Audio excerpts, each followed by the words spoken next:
Hey everybody, what's going on? It's Monday, and it's movie time. This is what we do every Monday. Tom's moving around. Yeah, I'm trying to get in.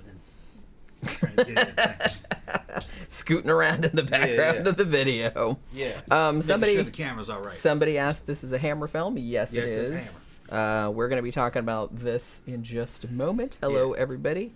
Tammy, Leanne. We have a new person in here named Texas Josh. Okay. So what's up? We've never seen you in the chat before, so welcome. Yep. Danny Rolling is here. Sebastian's here. We're all here. All the regulars seem to have shown up. It's super cool. Yep. Except for Zach and them. But, you know, maybe they'll come by later on because we're talking about a vampire movie. A smutty vampire movie. Kind of. It's You wish. Smutty for the day. You wish it was smutty. Yeah, I do kind of wish it was not as smutty as Carmilla. But Carmilla's in this. Well, yeah. All right, so before we do that, though, as most of you probably know, if you've been here for a couple of weeks, we do now have affiliates and sponsors. So I wanted to talk about our affiliate company this time around, which is, of course, Skillshare. Now, you guys probably know what Skillshare is. It's an online repository of classes that you can take. Professional instructors, you can watch the classes anytime you want with a subscription. It's mainly focused on creative kind of stuff, so they have classes about graphic design or video editing or productivity, fine art, all kinds of different stuff. Thousands and thousands of different classes. So what they're doing, just starting today, is they're doing their Black Friday Cyber Monday offer, and this is going until November 30th of 2023. So if you click the link that we have down in the description box, you will get 50% off a monthly or an annual subscription. And that is a limited time offer. That's only until November 30th. And you can get it by clicking on the link in the description. So please do that if you would. Full disclosure, obviously, we get a commission every time that you go through that link and purchase a subscription. But yeah, Skillshare, it's pretty fucking cool. And I think you should check it out. Educate yourself. Yeah. All right. Well, and like I we said, live in a new era. If you want to learn how to video edit a lot better than I do. Yeah. She's good, though. Hopefully you would learn from the classes like to video edit a lot better than I do. I have the lazy video editing kind of like. This is modern education. I should probably take a video editing class at some point, I feel like. Maybe I should head over to Skillshare and take one of those classes. I've always felt like I should because there's a lot I could improve. Let's talk about that. But yeah, that's why we started live streaming, because it's a lot easier because I don't have to edit stuff. Yeah. It's just, you know what I mean. I don't have the patience. That's all it is. But yeah. All right, so Lust for a Vampire. Now, this came out in 1971. Now, this is what is considered the second in what they call the Karnstein Trilogy of Hammer films. Now, I think we've covered both of the other ones. 1970 was The Vampire Lovers, which is most closely based on Carmilla and is the best one. I mean, I don't even think anyone would argue with me in that regard. And the third one is Twins of Evil, which we covered a while back. You remember that one with the Playboy bunny twins in it? Yeah.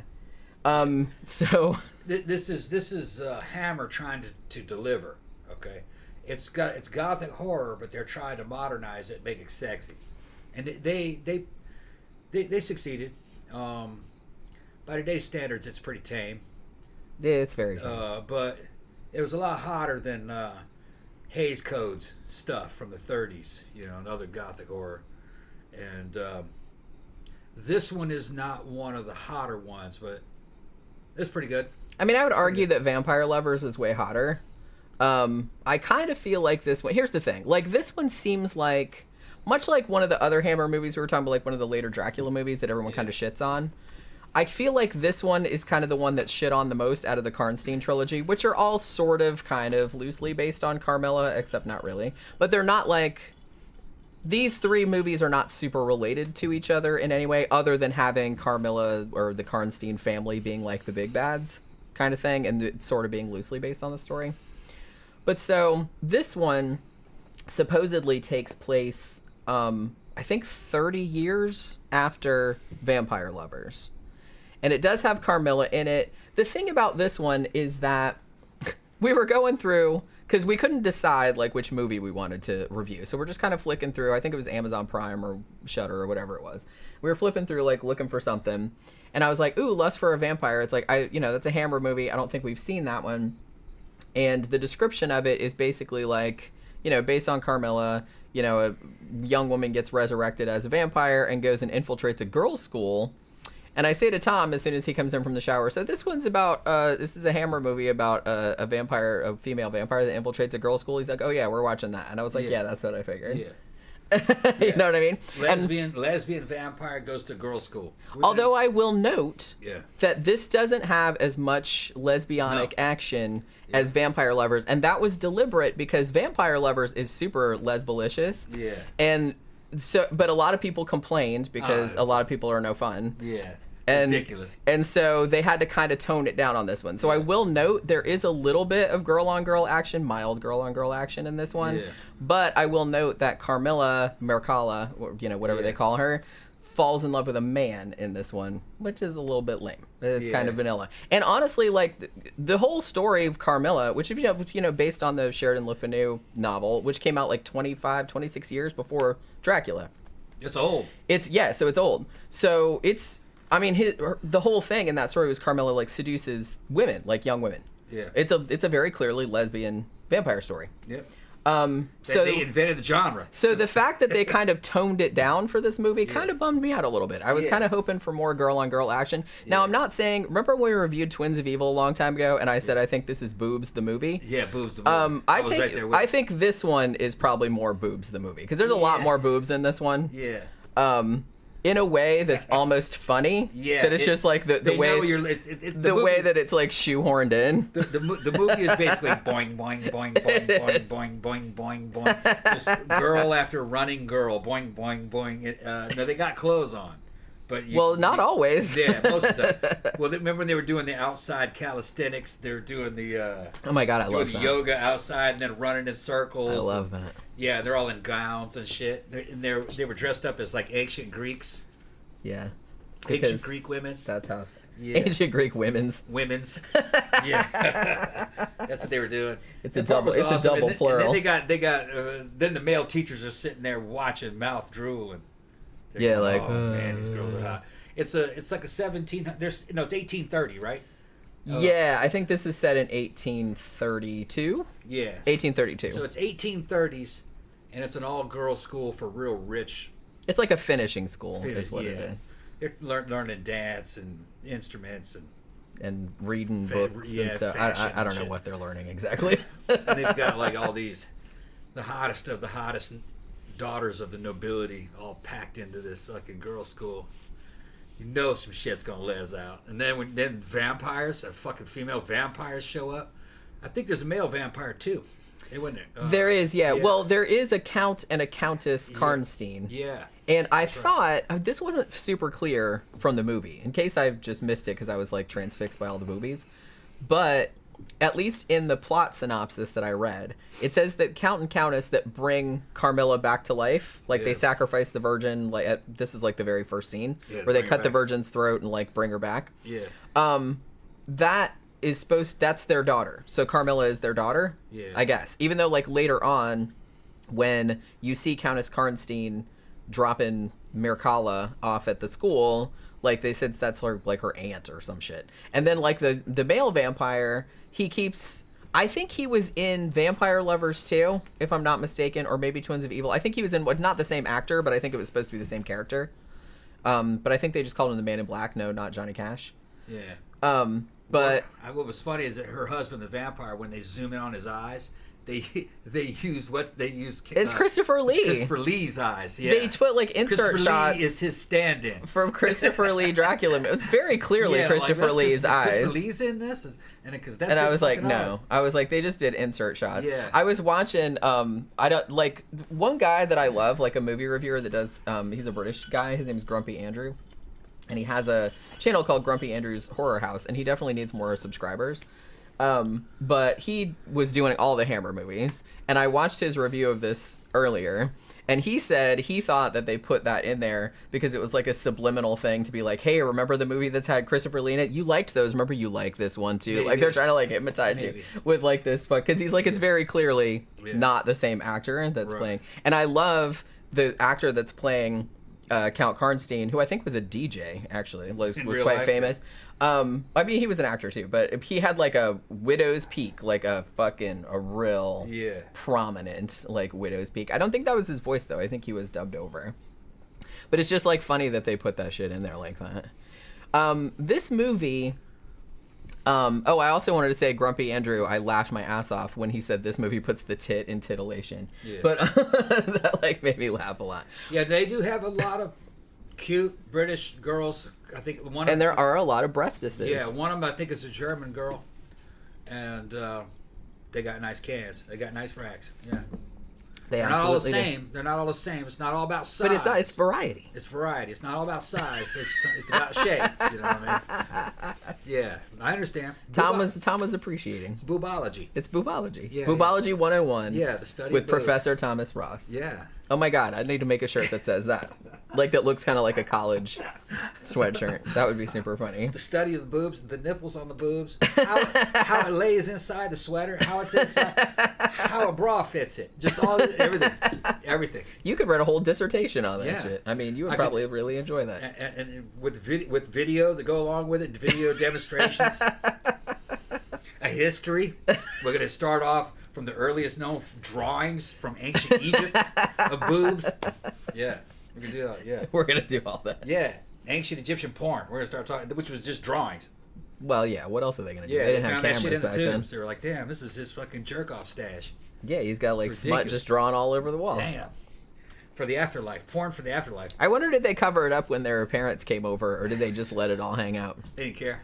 They probably not. They didn't care. That'd be like having all your fucking penthouse, like fucking centerfolds, like up in your room. Evidently, pre-photographic feudal Japan had that problem too. Dudes were drawing too much porn. The samurai were trying to fucking stamp it out. Dudes drawing too much damn porn. Stop drawing that shit. They were just drawing it and selling it. Oh my God. So had to control it. Yeah. Like I said, hookers though, you could have those. They had brothels everywhere, but you couldn't damn draw that shit. Fuck no. That seems strange. Yeah. But whatever. I'm sure they had the reasons. The thinking of the day. But yeah, so this movie initially was supposed to have Peter Cushing in it, but he actually bowed out because his wife had gotten sick at this point. Okay. So he went to take care of her. Yeah. This was also supposed to have Ingrid Pitt in it. Oh yeah, okay. Which everyone was like, oh, yeah, her, because who doesn't love Ingrid Pitt? Hubba hubba. But yeah. So the woman that was in this that plays Carmilla, she's fine, but she seems a little vapid. Yeah, she kind of lacks character. She's walking through the role. She's phoning it in. Yeah, it does kind of feel like that. Like, no, I'm not shitting on her, like, really, but it's just kind of like she's not. Been direction. I mean, she's not like nearly as charismatic, or as like openly sexual as Ingrid Pitt would have been, obviously. Yeah. Could have just been the direction. Maybe the director. You know what I mean? The material they gave her. They didn't give her a whole lot to do, really. Yeah, not really. And I will say that the one scene, I kind of want to get into this too. The one scene where her and the Lestrange, that was his name, right? Peter Lestrange or whatever his name was, where they were fucking. Yeah. And she makes she like straight on like crosses her eyes, right? And she does that whole. She does that face, and I was like, before they even had that term for it, I guess. And I was like, oh my God, look at she's doing the cross eyes.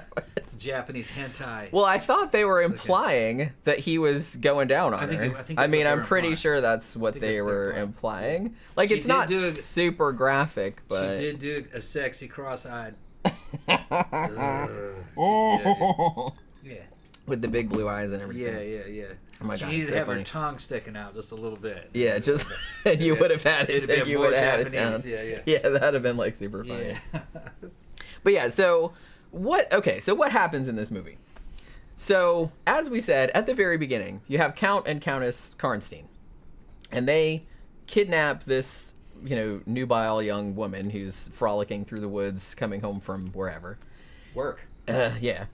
And they put her on an altar, slice her throat open, and put the blood in a goblet, and then pour it on this janky-looking skeleton thing that they have in this little tomb situation. I saw that scene, and recently I've been revisiting a black metal band, one of the early ones I grew up with. It's called Merciful Fate.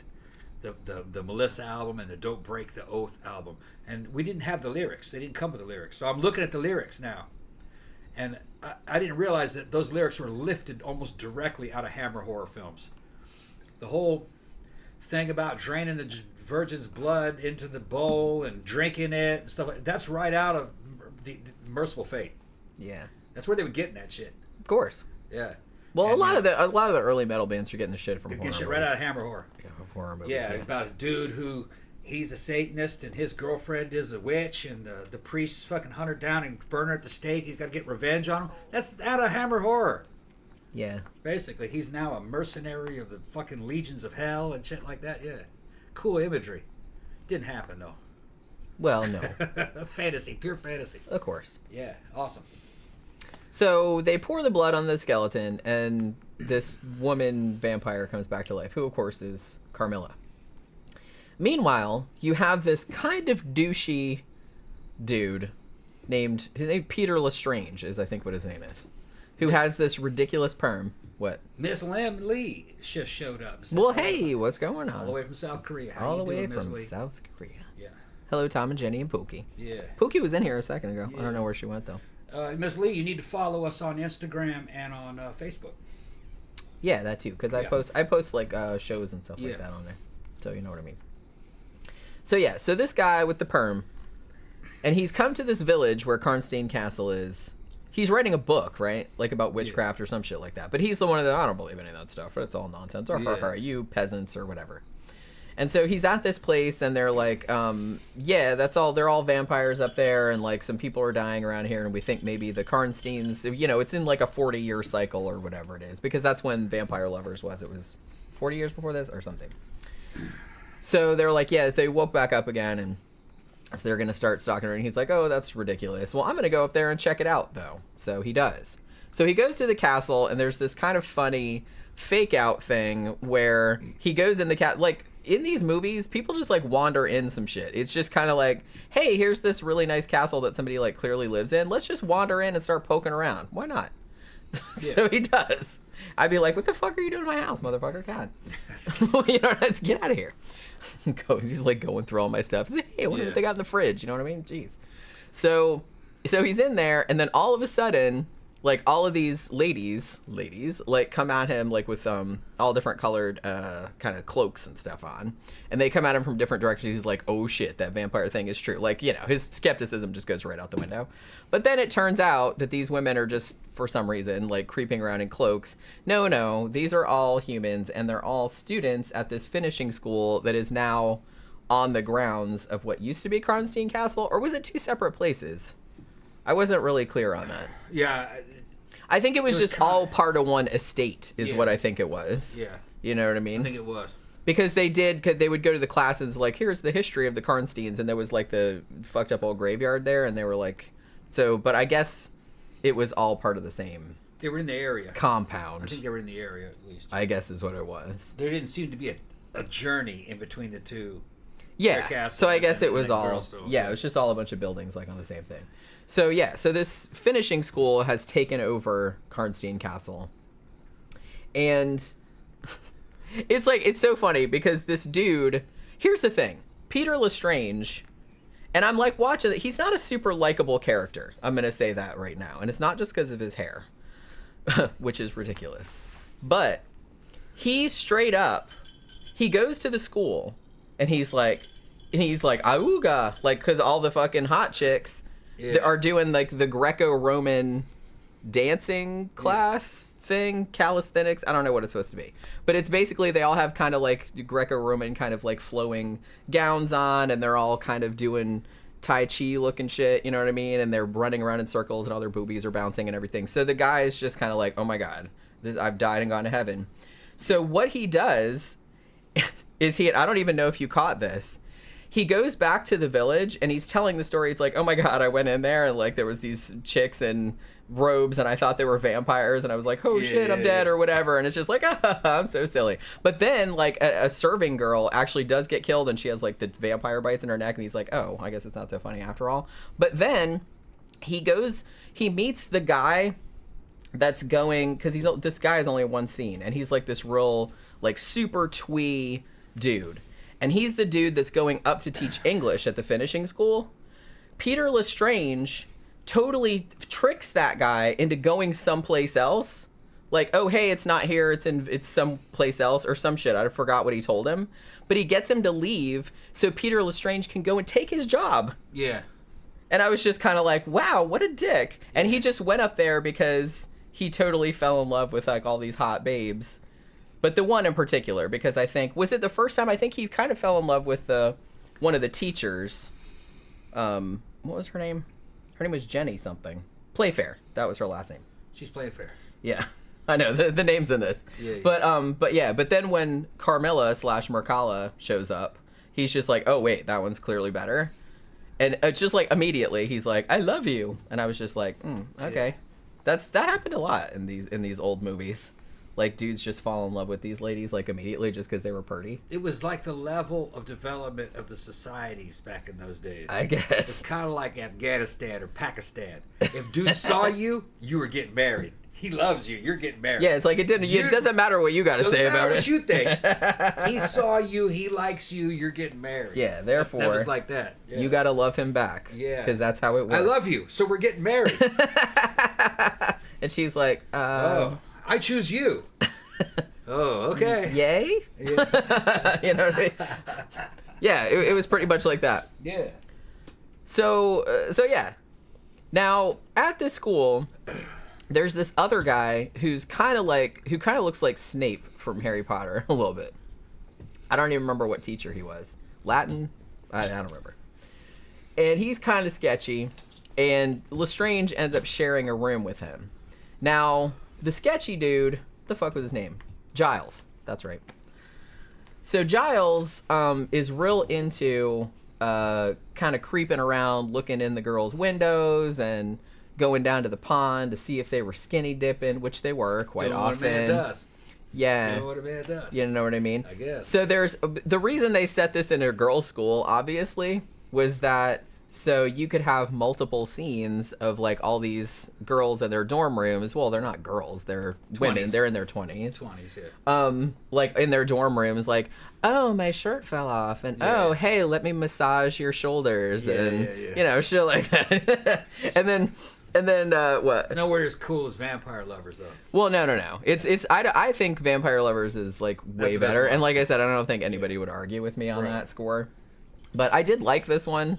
But I didn't love that they downplayed the girl-on-girl action. There is a little bit, like, for example, Carmilla, who obviously is a vampire, she does actually kind of seduce one of the other students, who I think her name is Susan, I want to say. And they go down to the pond, and they kind of take all their clothes off and swim around. They just kind of, like, make out for a second, and then, like, Susan ends up dead, though. And I think there's a scene later on where she's in another girl's room, like, kind of on top of her, like, sort of sucking her blood. And they're kind of half naked, maybe. I don't know. I was telling Miss Lee in there, she says she likes vampire movies if it's a good ones. I don't know if you were here in the beginning, but we recommended one called Vampire Lovers. Yeah. It's the movie that came out before this one. About Carmilla. It was a lot better. There was a book called Carmilla that came out in the 1800s before Dracula came out. Yeah. And it was called Carmilla. It is basically the movie about that book, Carmilla. It's called Vampire Lovers. Yeah, it's one of the earliest loosely vampire based, movies. but yeah. One of the earliest vampire stories, yeah. And it's lesbian vampires. Yeah. That's how the fucking shit started in the 1800s. Lesbian vampires. Yeah. And Vampire Lovers was made by Hammer Horror Films, which is a British company that was around for a long time. And in the 70s, they decided to take gothic horror and sex it up, make it real sexy. Vampire Lovers, what? Maybe 73? 1970. 1970? This one was 1971. Okay, so 1970. As was Twins of Evil, which was the third one in this trilogy. Vampire Lovers was better executed. Better acting, better outfits. It was hotter. Yeah. Better story. But this one's good. It's okay. But it's better if you see the first one. If you see Vampire Lovers first, I think. Because then you know who Carmilla is. I mean, if you're going to see any of them, I would recommend Vampire Lovers, which is the one that Lovers. came out before this one. That's clearly the best one. Yeah. But, and like I said, this one kind of gets shit on a lot. One of the things, too, because this was directed by Jimmy Sangster, who, you know, did a lot of Hammer films. He might have done Horror of Dracula, if I'm not mistaken, but I can't remember. But he was not the first choice. There was like another director that was going to do it, and then like he was in a car accident and broke his leg, and he couldn't do it, and all this other kind of stuff. So this was kind of like a bunch of people that were supposed to be in this movie or work on this movie, like were not able to for whatever reason. So that's kind of why. So they got like all these other people working on it. Now the same guy did write all of the screenplays, I believe, for all three of these movies that were in the Karnstein Trilogy. But one of the things that Jimmy Sangster, the director, hated was the fact that they kind of shoehorned a sort of pop song into this. Not a pop song exactly, but it's called Strange Love, not like the Depeche Mode song, all one word, but it's two words. And the funny thing about that is that when I saw it in the credits, I was like, oh, Strange Love, are they like implying, oh boy, because it's lesbians? But not so much, because like I said, there's not really a lot of girl-on-girl action in this, unfortunately. Strange love is between that dude and the vampire girl. Yeah, so I guess the love of a mortal and a vampire, I guess that's kind of strange. That's what I think they're talking about. But yeah, so they played the song like over the sex scene between the two of them. Yeah. And famously, Jimmy Sangster said when he went to see the movie, like when it premiered, that he just like sank down in his chair in embarrassment, like for that scene. Like he's like, because I really did not want that fucking song in there, but like the producers put it in there. Made him put it in there because they were like, they got the idea, I guess, from Butch Cassidy and the Sundance Kid that had that song in it. Yeah. And they're like, yeah, we should do something like that. And he's just like, please no. And but no, they made him do it anyway, and he fucking hated it. And actually, I think one of the actors in this, it was either the guy that played Giles or the guy that played Lestrange. I can't remember. But he thought this was the worst movie ever made. And I was like, settle down. No, there's a lot No worse. way. This is not even the same universe as like the worst movies ever made. Yeah. This is actually pretty entertaining. Yeah. The only thing, like I said, the only thing I could ding it for is that, one, the lead actress was good, but like not super charismatic. And two, it needed more boobies and more girl-on-girl action. And it needed more action. It needed more violence in it. Probably needed more gore. Yeah. Probably needed more gore. Because I kind of feel like they were pushing boundaries as far as, you know, sexuality went. Not so much in this one, but in Vampire Lovers for sure. Yeah. And I just kind of feel like if they're going to go that route and just show beautiful bouncing boobies like all over your movie, like which this one does, then, you know, go for it in the gore department too. I feel like that's what most people are paying to see. They did not mix violence in with the sex. Yeah. And they didn't give you very much sex. And they didn't give you hardly any violence. Now, it's opened up with a lot of really good gothic imagery. Oh, yeah. With the vampires abducting the beautiful blonde girl, knocking her out with some kind of mesmerism, and then cutting her throat and filling up the bowl, and then giving it to the corpse of Carmilla, and she comes back to life. And they're doing this into like a satanic chapel. Yeah, it's cool. That looked really cool. It was like right out of a heavy metal album. Right out of fucking Merciful Fate album. That was pretty good. But it kind of would taper off. It would get a little sentimental. It would get kind of soapy. It did a little a bit like a soap opera. It did a bit. Kind of chick flick. Kind of. They needed to knock that off and just go right back to the sex and violence, which was the original promise of Hammer Horror when they were rebooting the new movies. They wanted to sex it up, make it very spicy and gothic. This one kind of missed. Carmilla was much closer to what it was. That's a good one. Or Vampire Lovers. Yeah. Vampire Lovers, a lot better. It's 3 times this movie. And I can't remember, there was nudity in Vampire Lovers too. Yeah, but it didn't really matter though. It was just a better story. But it was just a better story. And it was like sexier because you don't necessarily. This one, like I said, it was almost kind of funny. Yeah. Like the way, like there's one scene, like I said, where they're just into, and there's no reason for this at all. It's completely gratuitous, which is what makes it hilarious. But they're just in the dorms, like at the end of the day or whatever. And the one girl is like, "Oh, I'm so stressed out or tired or whatever. Oh, here, let me massage." And then her shirt falls off. You know what I mean? And I was just kind of like, all right. But then nothing happened. Right. And I was like, okay, are we going farther with this? Because then it'll be worth it. But Vampire Lovers, they would have done something. Just that they got in trouble for Vampire Lovers. It was too much. People so people could they kind of reined it in. Yeah. And the thing about it too is that Lestrange's character, as douchey as he is, not only does Carmilla end up falling in love with him, but that other teacher, Jenny Playfair, she ends up falling in love with his stupid ass too. And I'm just like, is this guy have a magical dick or what's that about? Because, you know what I mean? It's like he's totally not really all that appealing, and it's just like funny how these two chicks are like, "Oh, I love you," like immediately. It's crazy. Yeah. No. Vampire Lovers, that's not the one that had the twins in it, was it? No, that was Twins of Evil. Twins of Evil, yeah. That was the one after this one. The one after this one. Twins of Evil is also good. Was that vampires? Yeah. Yeah, it was, yeah. Okay. Yeah, it's also based on Carmilla. Well, I think that one was the least loosely. Because I haven't seen that one. I haven't seen that one in a long time. Yeah, we reviewed it a couple years back. So Miss Lee is saying, you can read right there, read what she says. I know the name of that book. Oh, Carmilla, yeah. Yeah. When I was in high school, I was into vampire and witch things. Yeah, and Carmilla is actually a really good story. It's not it's a novella actually. Right. So it's like so you want to see Vampire Lovers and you want to see Twins of Evil. Those are two movies you'd like. I mean, you could watch all three of them in order. Like I said, if you wanted. But Twins of Evil's good too. Yeah, I like Twins of Evil also. It had two twins. They were Playboy magazine. Yeah. Girls. They were gorgeous. They were twins for real. And they're in it. They're like some of the main characters. They can actually act. They did. Yeah, they were actually really good in it. Yeah. And it just made me laugh because literally one of the first scenes of that movie is both of them like bending over like a railing or something. Everything's about bending over. No, I think I said that this should be called Down Blouse the movie. Down Blouse the movie. Yeah. That's what I think. Looking down the blouse. Yeah, I think it should be called Down Blouse. But the other two movies. This one should just be called Tits the movie. Yeah. The whole idea of all three of these movies is beautiful European lesbian vampire girls. Sure. And who doesn't want to watch that? I mean, come on. And the trouble that they get into. We all want to see that. And the dudes that are simping off of them and can't get it. Yeah. Yeah. That's the thing. Yeah. So yeah.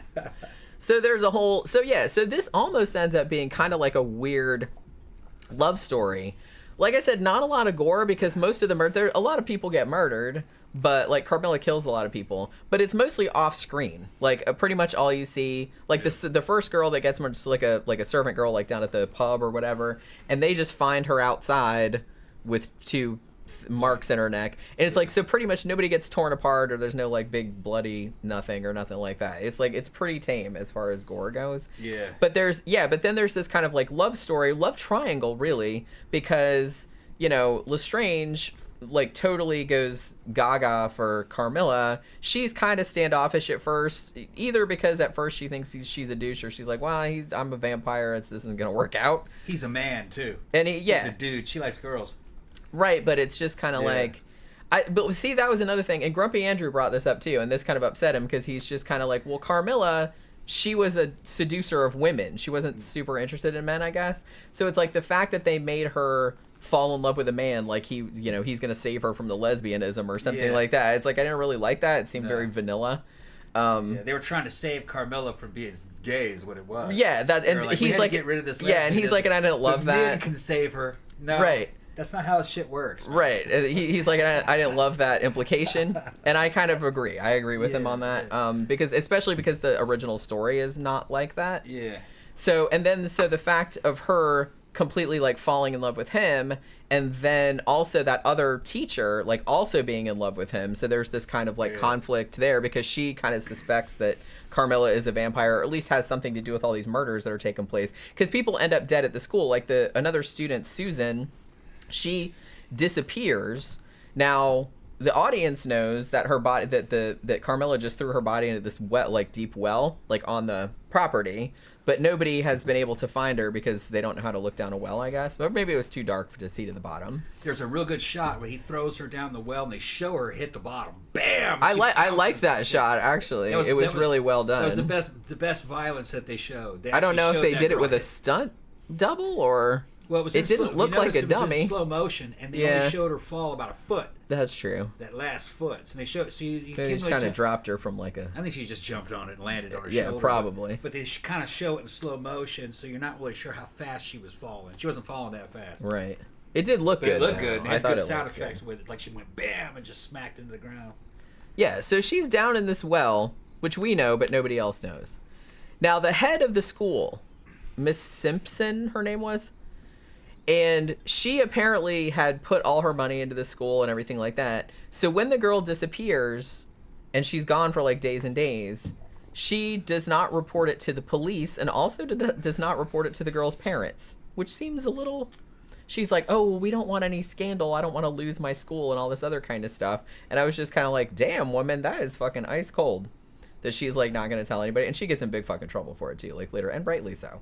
Because that other teacher, the one that's in love with Permy Lestrange, with his perm, she's basically like, well, I'm going to the police if you're not, because that's some fucked up shit, like not telling anybody. She's gone. She's probably dead. You know what I mean? It's like, we need to report it. But yeah, so there was that whole thing. And then she ends up going to fucking Lestrange and like confiding in him about it, even though I don't know why, but like I said, she's in love with him for some reason too. I don't get it. So there's kind of like this whole, like I said, like a love triangle thing going on. I didn't mind that, but I don't know. I will say that the sex scene between Carmilla and Lestrange was a little funny.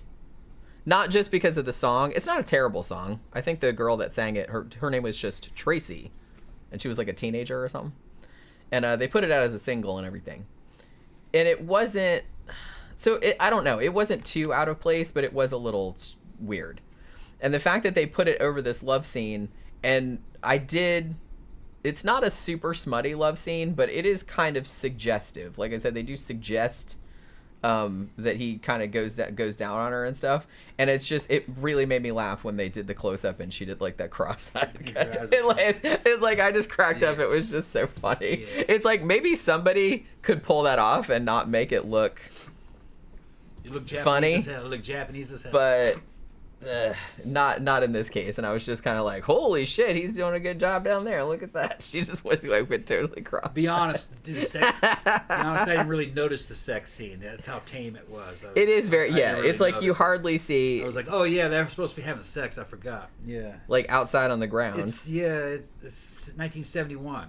Yeah. Right? And it's very tame. It's much tamer than Vampire Lovers.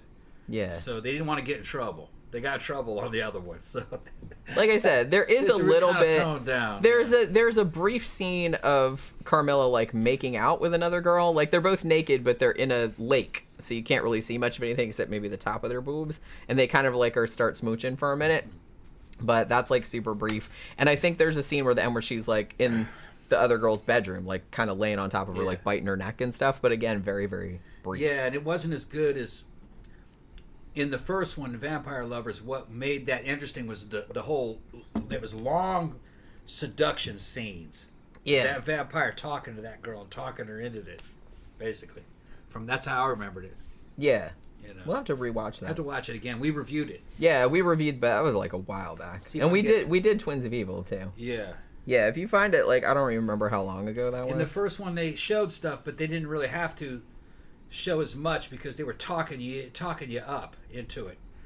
She was, I remember, using a lot of mind games and seducing that girl, breaking her down. Which, over like, time. in a way, was kind of a lot sexier. Kind of hotter, yeah, I'm gonna show you guys. You'll get it. Yeah. All right. Well, wasn't that the movie that had the very famous like sequence of Ingrid Pitt in the bathtub? Yeah. You know what I mean? That's them from the first one. Yeah, that's from Vampire Lovers. Yeah. Yeah, that's a great fucking movie. Good for yeah. That was. Like I said, this one's good too, but you know what I mean. Not as good as this first one. I'm also gonna add, and I guess I hadn't really realized this until I watched another review of it, and he brought it up. And I think this was Grumpy Andrew again, where he said that at the end, and I was like, oh yeah, because at the end, when everybody finds out, oh my god, like Carmilla is alive still, and like the Karnsteins are at it again, and blah de blah. So, all the villagers do what villagers do, and they get the pitchforks and the torches and head up there, and they're going to burn the fucking place down. Now, Lestrange has a problem with this because he wants to save Carmilla because he's in love with her, even though he knows she's a murderous vampire, which, okay. But they're all kind of storming up there. Now, the bishop or whoever the fuck, the priest or whoever comes there, cardinal, bishop, whatever. He comes to the town and he's going to sort all the shit out. But he specifically says fire will not kill them. Yeah. Like, it has to be a stake or it has to be beheading. That's the only two things that'll work. You can burn them down all you want. It's not going to do anything. And they're just like, we don't care. We're going to do it anyway. Blah. You know what I mean? So they're I'm just at like, the castle. A whole mob of people. Yeah. With torches. Yeah. They're getting ready to burn it down like it's Frankenstein's castle. That's what I said. I was like, those damn villagers, here they go again. The cardinal's like, no, fire won't do anything to Knock them. it off. What Fire am I won't do telling anything to you? them. You got to cut their heads off or stake to Bitches the don't heart. listen. They don't listen. But they blow his ass off. Nah, fuck you. And We just want to burn it they down. Just burn it down anyway. Yeah. And it's implied that they survive. Well, not Carmilla because, well... That's right. Well, she dies a different way, though. Yeah. Yeah. And then fucking... But here's the thing. That final scene where, you know, all the villagers come and they're burning Karnstein Castle down. And Lestrange is just like, oh my god, Carmilla's in there. And so he just, like, runs in there like a dumbass, like, into the flames and everything. Thank you, thank you, thank you. I think that says Lil Mova. Yeah. Glad to be able to make it to this live. Here's a little late entry fee. Thank you very much. Thank you, Lil Mova. I appreciate that very much. She's That's a little very mover. Nice. That's a stripper name. I hope I read that right. That's a little I stripper can't name. really see all that good. My eyesight's getting very, very bad. But yeah, so he goes in there, and she kind of approaches him like, oh my god, get out of here, like you're gonna burn to death or whatever, because she's in love with him, and there's that whole thing. But then the Count, with the Christopher Lee eyes, except not really, and like the widow's peak, he kind of goes like that at her, and then she's like, oh, fuck you, dude. You know what I mean? Yeah. So the implication is that he's like controlling her, but they never really addressed that at any point earlier in the movie. Not that I remember. So that's kind of seemed like a weird thing that like came out of nowhere. I was like, so are they implying that Carmilla was only doing the vampire shit because the Count was making her? Like if he hadn't been like that, like she would have just like done whatever and being like, okay, yeah, we're gonna run away together with Immortal and it'll be happy. I don't know. I didn't realize that. Yeah, I didn't either until I was watching another review. I'm just like, oh yeah, because like he kind of went like that, but that was like at the very end. Yeah. And then she's like, oh fuck, and then she kind of like runs at him, but then like a flaming, like beam like falls on it, and you know it goes through her heart, so it stakes her, so she dies. But the Count and Countess don't. Now, are we led to assume, because I can't remember what exactly happened in Twins of Evil. We have to watch that. I need to watch these in order. But would they just be able to bring her back like they did before? Because remember, they just had her skeleton at the beginning, and then they're like, yeah, we're going to sacrifice her, right? And then just throw some blood. Well, yeah, she was burned and staked. So, yeah, they can bring her back. Yeah. But see, I thought if you staked or decapitated them, then that was... Out. If you pull the stake out... See, I don't know what the rules are. Because in some of the the Christopher Lee Dracula movies, just pull the stake like they're out. like, yeah, all you gotta do is stake him and it destroys him, and then you stake him, but then he's only destroyed until the next movie, and they're just like, oh, we'll just take it out, Stake out and then pour some blood on him, and voila, yeah. he's like back again. I'm like, so it didn't really destroy him, did it? Well, you gotta bring him back for sequels. I know. You gotta make more movies. That's what I'm saying. Okay. Well, then don't set that up. Even in Scream, Blackula Scream, all right? They had to find a way to bring Mama Waldy back. Because he got burned to ashes at the end of the first movie. Ashes, but then that New Orleans voodoo priest brought him back in that ritual. That's right. You can bring voodoo priest figured out how to bring back a vampire.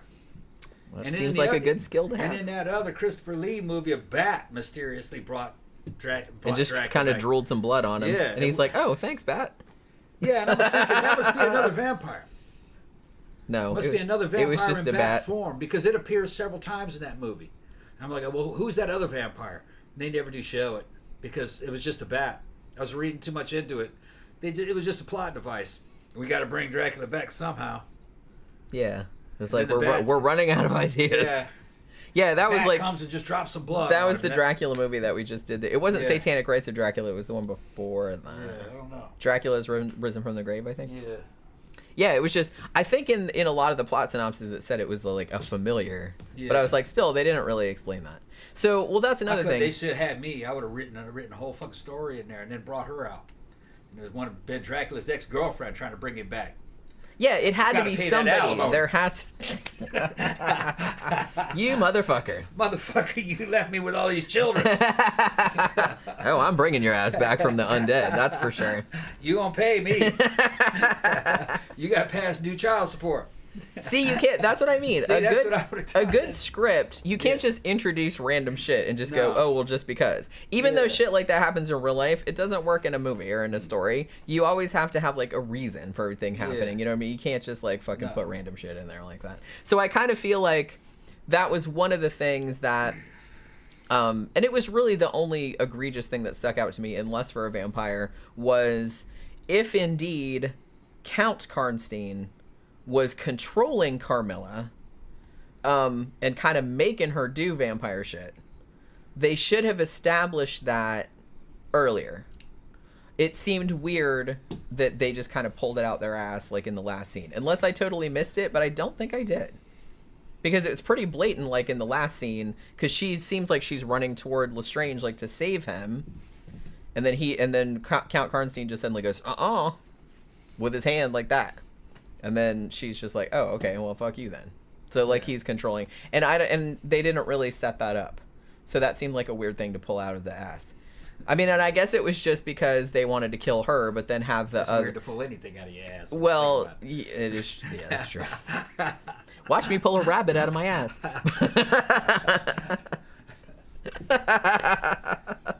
Was that Rocky and Bullwinkle? Yeah, Watch me. Well, they didn't pull a rabbit out of their ass. Watch me pull a rabbit out of my hat. What I was thinking of. In case you guys are old like me and you remember what I'm talking about. But yeah, I'm pretty sure that's what that was. But yeah, so we watched it on. I think it might be on Shudder, but I think we watched it on Amazon Prime. Did we not? I can't remember. I think it was Amazon Prime. Yeah, it was Amazon. Yeah, but I think it's on Shudder as well. But yeah, so if you're gonna watch any of the Karnstein trilogy, I mean, you could watch all three of them, fine.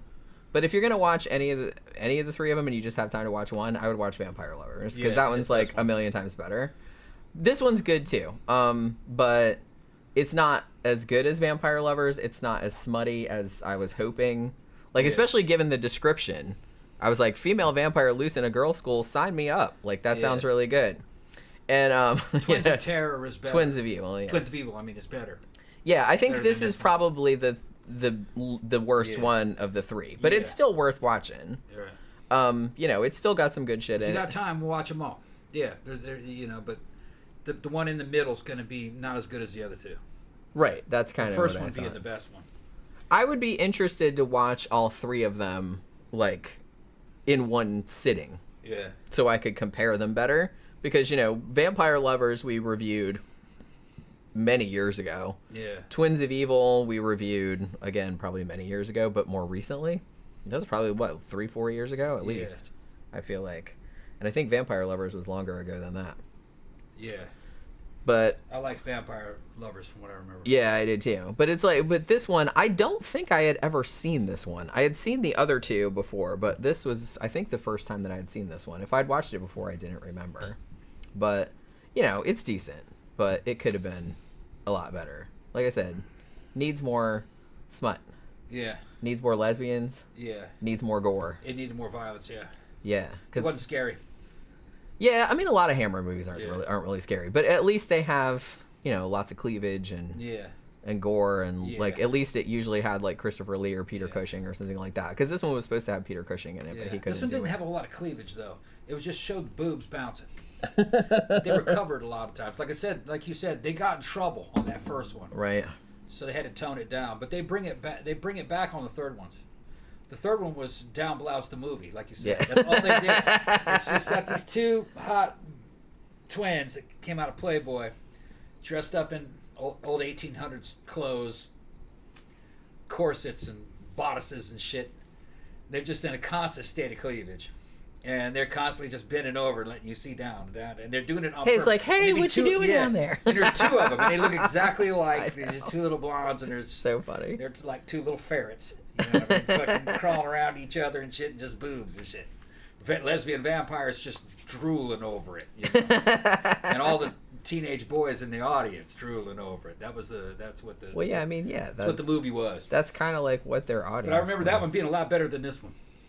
Yeah, like I said, I'd have to watch all three of them in a row, like to know. But there's a reason why people usually talk about Vampire Lovers and not so much this one. Because it's not as good, but it's still got some good stuff going on. It's okay. Yeah. It's worth watching, like if you're into Hammer movies and boobies. And who doesn't like both of those things? I like both of those things. Okay. So, you know what I mean? All right. So, are you ready to wrap it up for the evening? Yeah, we can wrap it up. And unless you got something else you want to I talk just want about. to thank Little Mova gave us a good super chat. This is the first time we've seen you here. I see you, Little Mova. Tom sees you. I see you. Oh, Oracle just got here. You just showing up now. Now I feel like we can't leave. Now I feel like we can't leave. No. We have to start over. You missed the show, or now we have to watch this. Now we have to start over. All right. So we're gonna wrap it up and go. What do you want to watch more? Unexplained? Yeah. With William Shatner. Yeah, the Shatners. We still got a yeah. They just put like season 4. Well, I don't know how long it's been there, but season 4 of Unexplained with William Shatner. Those are super fun. So we've been watching those. Thank you, Miss Lee. Go ahead and make sure to friend us on Instagram and Facebook. That goes for everybody. Yeah. Oh, Oracle said you said he had a kitty emergency? Oh no. Uh-oh. Nothing bad happened, did it? Please don't tell me something bad happened. That makes me so sad. Oh, here's one thing I can say. Lil Pookie snuck out. Side. Yeah. Yesterday. Yeah. And I went out there and she was banging on the door. So how the fuck did you get out there? Let her in, and then she tried to play it off. She runs past me and she jumps doesn't on the do ground that. and rolls on her back like, I'm back. I was here the whole time. Here the whole time. I was here the whole time. She doesn't usually try to escape. She's not one of those cats that like runs for the door. I went out there to go. I was making tomato sauce. I went out there to go get some basil and oregano. I grow it fresh. And while I was out there clipping that, she slipped out of the back door. And nobody noticed. And I didn't notice. And I didn't notice because I was upstairs. You know, she's little. Yeah. She didn't go anywhere though. She stayed on the back porch. So then, like, we don't even know how long she was out there. Probably about a half hour. So she was out there half an hour, and then, like, Tom went back downstairs, and she was out there going, yeah, let me in. He's like, how the fuck did you get out there? Yeah. And then we didn't yell at her, but she was in trouble. I had a little discussion. She tried to play it off. Yeah. She did know that know that she did something she wasn't supposed to do. Yeah. Because she's like, you know what I mean? Yeah, Oracle said, no, he's good. We were just in serious danger of running out of his prescription stinky food. Oh, okay. Plus, he's cranky because my husband didn't straighten out the blankets the cat likes to sleep on. They're so particular, you know what I mean, in their little ways. Just like Pookie gets mad when you don't hold the meat stick for her to chew on. Yeah. If you put it on the floor, she gets very, She's pissed and runs. She's like, yeah. you ruined it. And then she runs out of the room. You suck. Yeah. But yeah. All right, so we're going to wrap it up. We're going to be back on Wednesday night, and we're doing another true crime show, doing the Oakland County child killer. This happened in Michigan in the 1970s. Child killer. It's going to be a depressing one. But we're going to get drunk. We're going to try to make it horrible. We're going to make it horrible. We're going to make it. Well, it's already horrible. We don't have to horrible. make it horrible. Yeah. But we'll try to get you through it. Yeah. But yeah. So we're going to talk about that on Wednesday night. So hopefully you can all join us for that. Thank you, everybody, for dropping by. Like I said, please remember to click the link in the description box for Skillshare. You get 50% off a monthly or annual subscription up until November 30th. So please click on that. And we will see you guys again on Wednesday night. Good.